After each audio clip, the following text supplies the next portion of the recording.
और भाई लोग, क्या हाल चाल? ठीक हो कि नहीं ठीक हो? ठीक ही होगे, क्या ही होगा। एनीवे, ये रिकॉर्डिंग ना मैं ऑलमोस्ट 2 दिन बात करने ही आया हूँ। टाइम नहीं मिल पा रहा था यार। और बीच में मैंने क्वाड्रेटिक का एक डाल दिया था क्योंकि कुछ अपलोड करने के लिए नहीं था। मेरे पास क्वाड्रेटिक के वीडियोस पड़े थे, मैंने सोचा एक डाल देता हूँ ताकि तुम लोग भी पढ़ लो, ठीक है। और उसके बाद हाँ, देख रहा हूँ कि देख के तो जा रहे हो लेकिन लाइक नहीं कर रहे हो। माना मेरी शक्ल इतनी खराब है, मतलब उतनी भी अच्छी नहीं कि तुम मुझे लाइक करो, लेकिन कम से कम मेरे वीडियोस को तो लाइक कर दो भाई। काम तो अच्छा है ना। शक्ल खराब है भाई, लाइक करो यार। ऐसा तो मत करो, दिल टूटता है मेरा भी।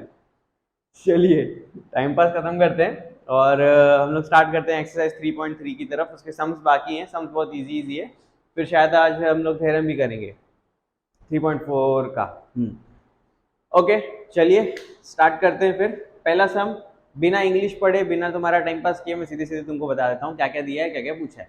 देखिए, एक सर्कल आप लोगों को दिया हुआ है, इसमें आपको डीई दिया है, ईएफ दिया है और डीजीएफ, ये सब आर्क दिए हुए हैं। उसमें से आपको एंगल ईसीएफ, ईसीएफ मतलब ईएफ आर्क, और ये इसका जो एंगल है वो कितना दिया हुआ है, 70 डिग्री। और क्या बोला है, मेजर ऑफ आर्क डीजीएफ, डीजीएफ इसका जो एंगल है, मतलब ये जो एंगल है वो कितना दिया हुआ है, 200 डिग्री। ये जो एंगल है वो कितना दिया है, 200 डिग्री। देखो, मेजर ऑफ आर्क से कंफ्यूज मत होना, वो तुमको एंगल ही दिया हुआ है। समझ में आया? हमेशा ध्यान में रखना, मेजर ऑफ आर्क दिया मतलब वो तुमको एंगल दिया हुआ है 200 डिग्री। क्लियर है? ओके। उसके बाद आपको बोला है मेजर ऑफ आर्क डीई, ये फाइंड करना है। फिर दूसरा बोला मेजर ऑफ आर्क डीईएफ, ये फाइंड करना है। हो जाएगा। एक इसका मेजर फाइंड करना है और एक पूरा इसका ओवरऑल का मेजर फाइंड करना है। कैसे करेंगे? देखो, आपको ये दिया हुआ है, कितना दिया है तुमको, 70 दिया हुआ है।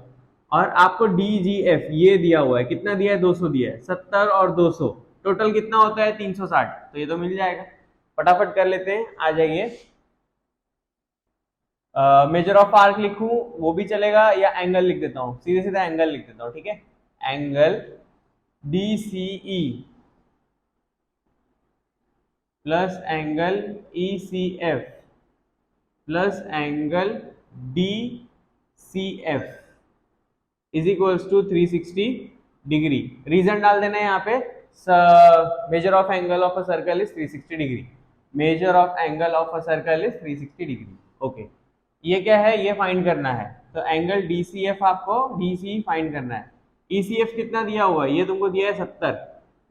70 DCF ये कितना दिया है, देखो DGF उसका होगा DCF कितना है, 200 degree is equals to 360 degree. Angle DCE is equals to, ये कितना हो जाएगा, 270। 270 में से 360 को क्या हो जाएगा, माइनस हो जाएगा। कैसे सर, कैसे? अरे भाई ये देखो 270 है, प्लस उधर गया माइनस, इजी लाइफ। ओके, अभी 360 में से 270 को माइनस करो। कहाँ करूं यार, मिटाना पड़ेगा फिर से, ठीक है इधर कर देता हूँ। 360 में से 270 को माइनस करो, 0, ये बचा 2, 16, 12, 13, 14, 15, 16, 16 में से 7 क्या बचा, ये 5, 6, 7, 8, 9, 90। ठीक है, कितना बचा, ये 90 डिग्री। ये मिल गया। अब आपको मिल गया मेजर ऑफ आर्क DE, कितना मिला, 90 डिग्री। सर ये कहां से मिला? अरे देखो ना, DCE, DCE उसका आर्क क्या है, DE, तो मेजर ऑफ आर्क क्या होगा, 90 डिग्री। मैंने तुमको बोला ना, मेजर ऑफ आर्क मतलब एंगल ही होता है, तो उसको मैं ऐसा भी लिख सकता हूं। दूसरा क्या बोला है, मेजर ऑफ आर्क DEF, ये होगा तुम्हारा measure of arc DE plus measure of arc क्या होगा, EF। DE कितना है तुमको, 90 डिग्री। EF कितना है तुमको, EF ये देखो एंगल ECF, यानी ये होगा 70।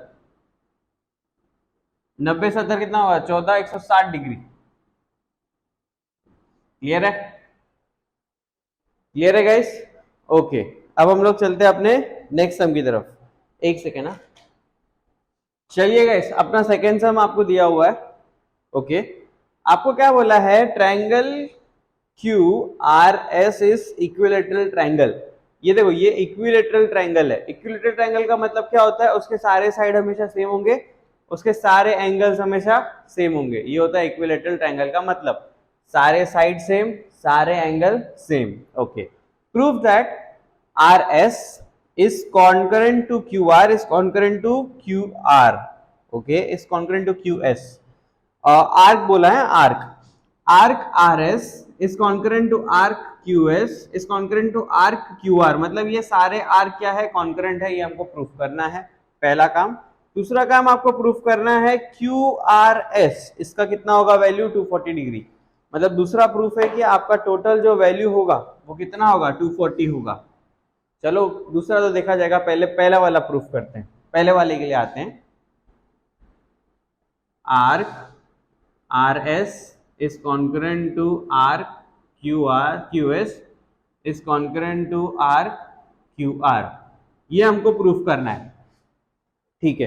कैसे प्रूफ करेंगे, पहले तो ले लेते हैं chord RQ is concurrent to chord RS is concurrent to chord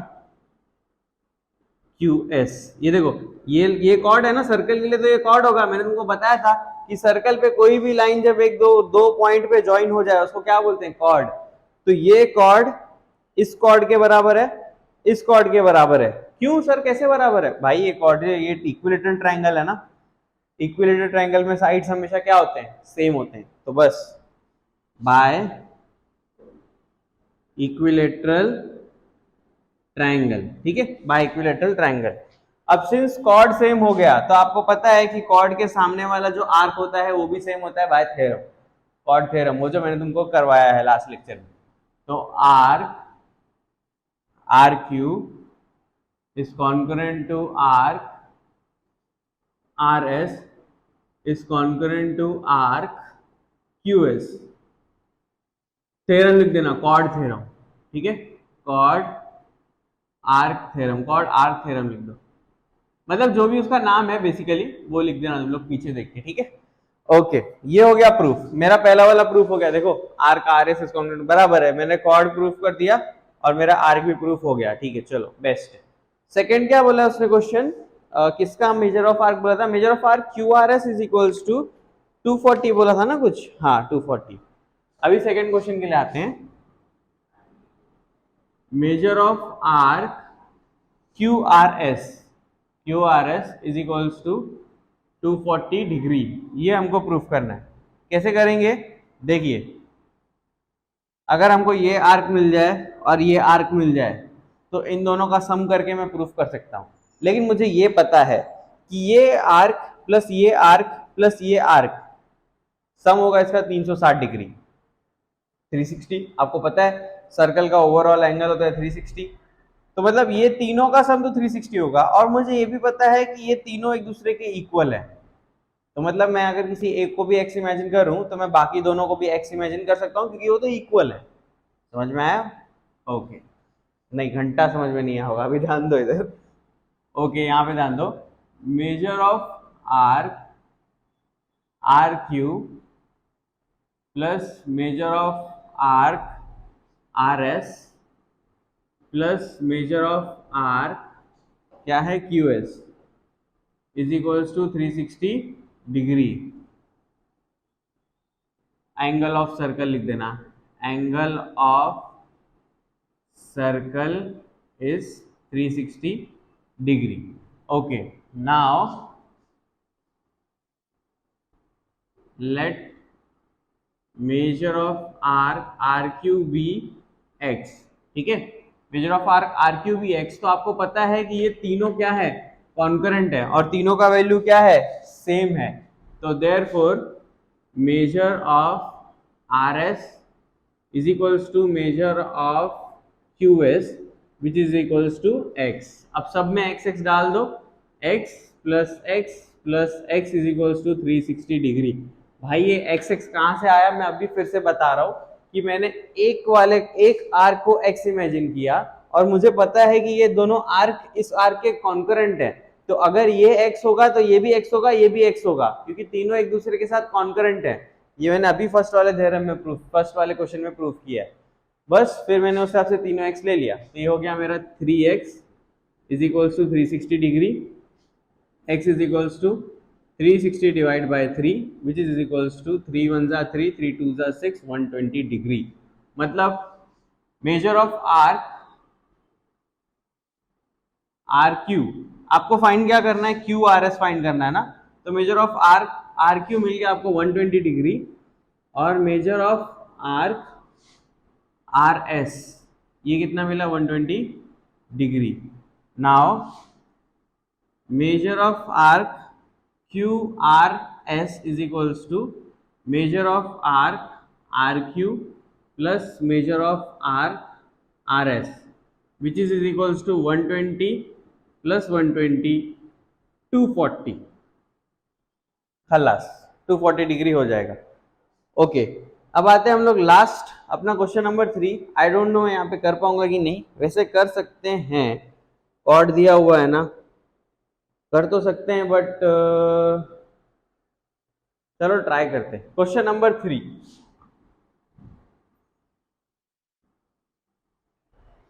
या मिटा ही लेते ना, पहले इतना मिटा लेते तो बेटर होता। ठीक है काम करो तुम लोग नोट डाउन कर लो, बाद में देखते हैं हम लोग। ठीक है नोट डाउन करो गाइस फटाफट। अच्छा गाइस अभी सम नंबर 3 की तरफ आते हैं।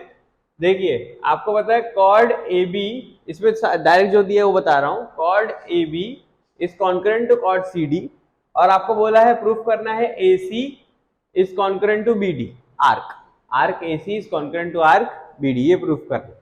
ठीक है आपको ये पता है कि ये कॉर्ड इस कॉर्ड के बराबर है ना। अगर ये कॉर्ड इसके बराबर होगा तो इसका आर्क भी इसके बराबर होगा, थ्योरम।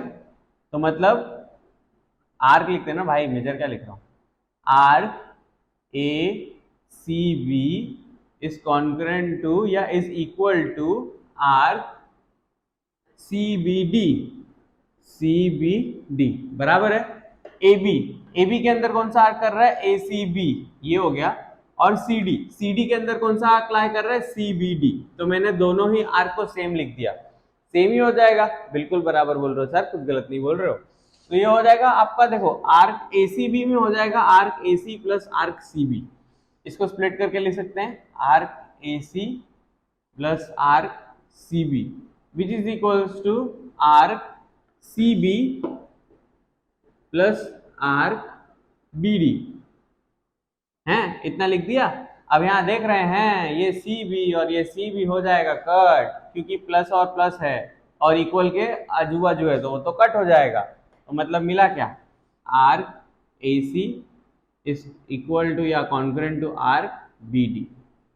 यार ये तो वहां भी हो सकता था, फालतू में मैंने इतना मिटाया, अभी मेरे को फिर से इस पे मिटाना पड़ेगा, हद होती है।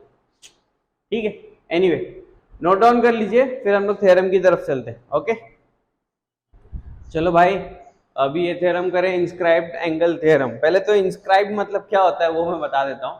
देखिए इंस्क्राइब के ना बहुत सारे टाइप्स हैं। आप लोग पेज नंबर 66 पे आ जाइए, उस पे देखिए आपको बहुत सारे एंगल ऐसे बना के दिए हुए हैं। कुछ नहीं, इंस्क्राइब का मतलब ये होता है कोई भी सर्कल पे जब ऐसा दो एंगल बन जाए ना उसको बोलते हैं हम लोग इंस्क्राइब्ड एंगल, और कुछ नहीं है। ठीक है कोई भी सर्कल पे ऐसा ये एंगल बन जाए, दिख रहे हैं ये वाला एंगल बन जाए, उसी को बोलते हैं हम लोग इंस्क्राइब्ड एंगल। बस बहुत सारे टाइप हैं, 1 2 3 4 5 6 6 तरह के हैं, जो अंदर भी होते हैं कुछ बाहर भी होते हैं, कुछ सर्कल को टच करके निकल जाते हैं बस, और कुछ ऐसे भी है कि टेंजेंट बन के इंस्क्राइब बनाते हैं। बहुत सारी चीजें हैं, डायग्राम देख के आप लोग समझ जाइएगा। ठीक है चलिए कॉन्सेप्ट तो समझ में आ गया होगा कि इंस्क्राइब का मतलब क्या होता है। कोई भी लाइन जब सर्कल के अंदर ऐसे दो एंगल बना दे, कोई भी बाहर की दो लाइन, उसी को बोलते हैं हम लोग इंस्क्राइब्ड एंगल। ये वाले एंगल को बोलते हैं इंस्क्राइब्ड एंगल। ये लाइन पूरा बाहर भी हो सकती है, ये लाइन अंदर भी हो सकती है, ये लाइन इसको टच करके भी हो सकती है, या ये लाइन इसको ऐसे टेंजेंटली टच होके भी जा सकती है, कुछ भी हो सकता है। बहुत सारी चीजें हैं यहाँ पे। हाँ माइक चालू। तो भैया इसी को बोलते हैं हम लोग इंस्क्राइब्ड एंगल। ठीक है अब हमको थ्योरम करना है। थ्योरम में क्वेश्चन क्या दिया है सब छोड़ दो, सीधा मुद्दा बताता हूं। मुद्दा ये है कि B A C is equal to आधा of major arc B D C. मतलब ये जितना मेजर होगा, ये जो एंगल है ये इसका आधा है, B A C is half of, मतलब ये जितना भी होगा ये एंगल उसका आधा होगा। समझ गए? ये जो आर्क है इसका हाफ कर दोगे तो आपको ये एंगल मिल जाएगा। कहने का मतलब ये, सॉरी, हाँ, तो भाई ये जो आर्क है जब इसको हाफ कर दोगे तो आपको ये इधर का एंगल मिल जाएगा। इंस्क्राइब्ड का यही मतलब होता है कि उसके आर्क को आधा कर दो, आपको अंदर का डिग्री मिल जाएगा। समझ गए? अब तक हम लोग ये करते आ रहे थे कि जितना उसका एंगल था उतना ही उसका आर्क था, लेकिन यहाँ पे उल्टा हो गया है। समझो गेम को, ठीक है? तो कंस्ट्रक्शन लेना है, पहले ऐसा एक रे ड्रॉ करना है सी से लेके ओ तक कि दोनों रेडियस सेम हो जाए, और दो ड्रॉ रेडियस ओसी बना देना है और इंटरसेक्ट एट पॉइंट ई, देखिए समझ में आ गया? बस ऐसा हमको एक दो कंस्ट्रक्शन करना है, एक ई पे लेना है और एक ओसी पे बनाना है। इतना समझ में आ गया? ये कंस्ट्रक्शन लेना है और ये आपका रेडियस होगा। ओके, अब कैसे स्टार्ट करेंगे? सबसे पहले तो ये वाले ट्रायंगल पे आते हैं, ए ओ सी। दोनों कंस्ट्रक्शन है, डॉटेड वाला मेरा कंस्ट्रक्शन है, ध्यान रखना। ये एक लाइन कंस्ट्रक्शन करना है और ये रेडियस कंस्ट्रक्शन करना है। A O C in triangle A O C, AO is equal to OC, क्या? रेडियस ऑफ सर्कल, बराबर है ना? ये देखो AO, ये सेंटर है तुम्हारा, O जो है तुम्हारा सेंटर है, तो ये AO हो गया रेडियस और ये OC भी हो गया रेडियस, तो वो क्या हो गया? Radius of circle. सिंस ये दोनों साइड सेम है, मतलब आइसोसेलेस ट्रायंगल, ये दोनों साइड सेम है। तीसरा वाला ऑब्वियसली बड़ा होगा क्योंकि वो रेडियस थोड़ी है, वो तो कॉर्ड है, कॉर्ड तो बड़ा होता है ना, तुमको पता है। तो भैया ये तो हो गया मेरा आइसोसेलेस ट्रायंगल, तो मतलब measure of arc OAC is concurrent to measure of arc OCA। OAC OCA किससे? आइसोसेलेस ट्रायंगल थ्योरम, ठीक है, वो लिख देना तुम। फिर तुम लोग को लेट इमेजिन करना है, let measure of arc OAC is equal to measure of arc OCA which is equal to x degree.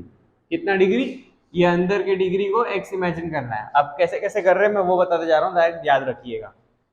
फिर आप लोगों को ना ये सम लेना है, AOC OC A ये सब सम करना है। नहीं, इतना फालतू टाइम पास मत करिए, मुद्दे पे आइए। देखिए आप लोगों ने 9th स्टैंडर्ड में अगर पढ़ा होगा तो मैं बता देता हूँ, यहाँ पे मैं तुमको रीड्रॉ करके बता देता हूँ। सपोज करिए ये एक ट्रायंगल है, ठीक है? ये जो एंगल होगा ना, ये एंगल इन दोनों ही एंगल के सम के बराबर होगा, मतलब x is equals to Y plus Z. Exterior angle theorem कहते हैं इसको। ये वाला एंगल इन दोनों सम के बराबर होगा, कहने का मतलब वो है। तो भैया एंगल EOC इज EOC, ये वाला एंगल इन दोनों ही एंगल के बराबर होगा। अब ये तो ना अल्टरनेट एंगल जैसा लगेगा तुम लोगों को, बट वो अल्टरनेट नहीं है, तुम लोग थोड़ा आड़ा टेढ़ा समझ लो, मतलब समझ लीजिए कि ये ना ऐसा भी हो सकता है, ठीक है? ओके, ये एंगल फिर इन दोनों एंगल के बराबर, तो वहीं पे ये देखो, ये तुम्हारा टेढ़ा ट्रायंगल है और ये तुम्हारा एंगल है, मतलब ये इन दोनों एंगल के बराबर होगा, is equals to angle OCA plus angle OAC। ये हो गया तुम्हारा कौन सा theorem? Exterior angle theorem. Exterior angle theorem पूरा लिख देना, टेक्स्ट बुक में दिया हुआ है। EOC हो गया, ठीक है। OCA कितना है? x है, और AOC कितना है? x है, मतलब एंगल EOC कितना मिला? 2x डिग्री मिल गया, बराबर है। ये मिटा दूं मैं जरा, 2 मिनट। हरे राम हरे कृष्णा, ठीक है। EOC कितना मिल गया? 2x डिग्री मिल गया। तो मेजर ऑफ आर्क EC कितना मिल गया? 2x डिग्री, बराबर है ना? अगर एंगल 2x है तो EC भी कितना होगा? 2x होगा। ओके, तो यहां से x डिग्री को अलग करिए, x डिग्री मिल गया मुझे major of arc EC divide by 2, बराबर है ना? ये 2 है, इसको उधर भेजेंगे, अंदर अकेला क्या मिलेगा? x डिग्री मिलेगा, तो x डिग्री मिल गया। अब आपको पता है x डिग्री किस किस के बराबर था? OAC के, OAC, और दूसरा था OCA। सिंस OCA से तो अपना उतना ज्यादा लेना देना नहीं है, OAC लिख सकते हो। देखो angle O A C is equals to measure of arc E C divide by 2। अब मैं ओ ए सी की जगह पे ये भी लिख सकता हूँ क्या? ओ ए सी की जगह पे ई ए सी लिख सकता हूँ, लिख सकता हूँ। आगे का एक नाम ले लूंगा तो क्या फर्क पड़ता है, बीच वाला एंगल मेरा इंपॉर्टेंट है ना, तो मैं ओ की जगह पे ई ए सी भी लिख सकता हूँ, मेरा हक है इतना। ठीक है, इतना समझ में आया? सिमिलरली तुम लोग अब ये साइड जैसे किया है ना, वैसा ही ये कंस्ट्रक्शन भी तुमको यहाँ पे करना पड़ेगा। समझो मैं क्या बोल रहा हूँ? ये OC को जो तुमने कंस्ट्रक्शन किया है वो OB को भी तुमको ऐसा कंस्ट्रक्शन करना पड़ेगा। और ये वाला जो एंगल है ना EAB is equals to measure of arc EBE divide by 2, ऐसा लाना पड़ेगा, उल्टा करना पड़ेगा। जो यहाँ पे किया वही यहाँ पे करना पड़ेगा। तो तुम लोग आ जाएगा तुम्हारा मेजर ऑफ आर्क B या EAB is equals to measure of arc BE divide by 2। ठीक है, EAB is equals to measure of arc BE divide by 2। अभी क्या करोगे तुम लोग, सीधा सम कर दो, angle EAC plus measure of arc angle A, क्या लिखा है मैंने, EAC BE, हाँ बराबर है, हाँ, is equals to measure of arc EC divide by 2 plus measure of arc BE divide by 2। अब देखिए EAC EAB इन दोनों का सम है ना, इन दोनों का आपको सम है, ये टोटल कितना होगा BAC, ये हो जाएगा angle BAC। Major of arc EC plus measure of arc, ये तो टोटल 2 और 2 है, दोनों का डिनोमिनेटर सेम है, तो मतलब सीधा अपॉन में लिख दीजिए measure of arc EC plus measure of arc BE divide by 2। अब देखिए measure of arc EC plus measure of arc BE, ये कितना हो जाएगा BEC, बस measure of arc BEC divide by 2। Angle BAC is equals to BEC की जगह पे BDC भी लिख सकते हैं, बिल्कुल लिख सकते हैं, हक है हमारा, BDC डिवाइड बाय 2। ये देखिए प्रूफ हो गया, measure of angle BAC is equals to, आप जादू आइला जादू। अब ये 1/2 है, तुम लोग नीचे ये देखो ना मल्टीप्लाई हो गया वही हो जाएगा, तो क्या फर्क पड़ता है। ठीक है, ये क्लियर है, देख लीजिए, सब नोट डाउन कर लीजिए एकदम बराबर से, और फिर चलिए आगे चलते हैं। ओके, या खत्म करेंगे जो भी है देखते हैं। चलो भाई, last theorem cyclic quadratic theorem. उसके बाद आप लोगों को 2-3 थ्योरम दिए हुए हैं, वो इजी है, एक कन्वर्स है और एक दूसरा है कुछ तो भी कोलिनियर लाइन वगैरह टाइप का थ्योरम है, तो उसको रीड कर लो, आपको समझ में आ जाएगा।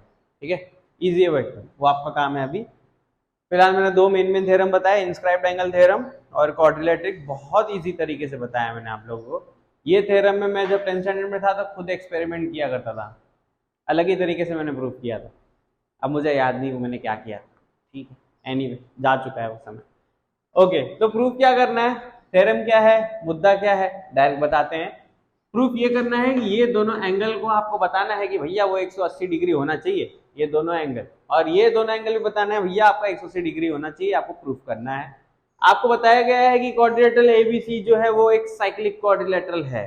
ठीक है, तो भैया arc ABC intercept by inscribed angle ADC, angle ADC मतलब क्या, देखिए फिलहाल के लिए ये 2 लाइनों को भूल जाइए।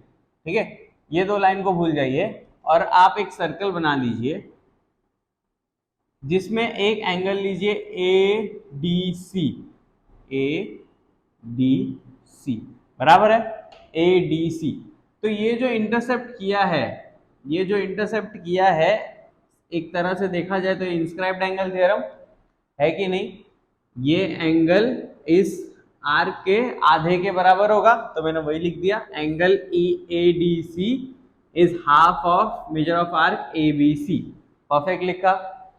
अब ये 2 लाइन को भूल जाइए और उल्टा करके देखिए, ये देखिए ये ड्रॉ करता हूँ फिर से, और ये यहाँ पे ऐसा बना देता हूँ ए, नहीं बीच में बी है, बी ए सी, ठीक है। ये वाले एंगल के हाफ ये हुआ। अब ये भी तो इंस्क्राइब्ड ही है ना, तो यानी ये जो आर्क होगा ये भी इसके हाफ के बराबर होगा। तो अगेन मैं वो लिख लेता हूँ वाली point, measure of arc A B C is half of A B C is half of arc A B C, A D C, perfect लिखा।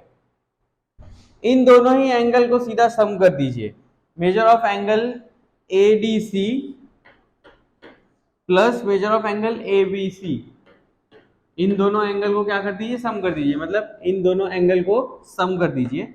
ये दोनों किस किस के बराबर थे उसको भी लिख लीजिए, लिख लिया फ्रॉम इक्वेशन 1 एंड 2। देखिए अभी तक मैं एकदम सिंपल तरीके से जा रहा हूँ। इन दोनों को मैंने सीधे क्या कर दिया, सम कर दिया। सबका ध्यान यहाँ पे पूरा फोकस से ध्यान दो, कंफ्यूज मत हो। इन दोनों को मैंने क्या कर दिया, सम कर दिया, तो ये दोनों भी मेरे क्या हो गए, सम पे यहाँ पे आ गए फ्रॉम इक्वेशन 1 एंड 2। रीड कर लो तो भी समझ में आ जाएगा। उसके बाद आपको लिखना है, हाफ को कॉमन निकाल देना है, ये दोनों हाफ को कॉमन निकाल दिया और इन दोनों को साथ में लिख दिया, इन दोनों को मैंने साथ में लिखा है। ये 360 कहां से आ गया सर, अभी देखो आर्क ए डी सी और फिर आर्क ए बी सी, पूरा आर्क बन गया। देख रहे हो विनोद, देख रहे हो विनोद, पूरा आर्क बन गया है। अगर ये पूरा आर्क बन गया है तो भैया हो गया ना वो 360 डिग्री, यही तो बात है। 360 को 2 से डिवाइड कर दो तो वो हो जाएगा 180 डिग्री। और देखो ADC को मैंने बीच वाला एंगल सिर्फ लिखा, एंगल D, और ABC को मैंने बीच का एंगल लिख दिया, एंगल B। मुझे क्या चाहिए था, angle B plus angle D 180, मेरा आ गया angle D plus angle B is equal to 180। Similarly angle C angle A भी आप लोग 180 प्रूफ कर सकते हो, जैसा ये किया। एंगल A ले लो, फिर इसका आर्क ले लो, फिर एंगल C लो और इसका आर्क लो, दोनों को सम करो, काम खत्म करो, एकदम चिंदी theorem. Okay, so we are done here. अपना थ्योरम्स हो गए सब, बाकी के बच्चे 2 थ्योरम, एक कॉन्वर्स है और एक पीछे वाला थ्योरम है, वो भी देख लीजिएगा आप लोग, बहुत जरूरी है, रीड करो, आ जाएगा, इतना डिफिकल्ट भी नहीं है। अब हम लोग कल आएंगे, कल करेंगे एक्सरसाइज 3.4 सम्स करेंगे, देखते हैं, पूरी कोशिश करूंगा कि कल पूरे सम्स कर लूं, let's see how it works. Okay, और पसंद आया होगा कंटेंट तो प्लीज लाइक शेयर सब्सक्राइब कर लीजिएगा। शुक्रिया, धन्यवाद, चलिए कल मिलते हैं।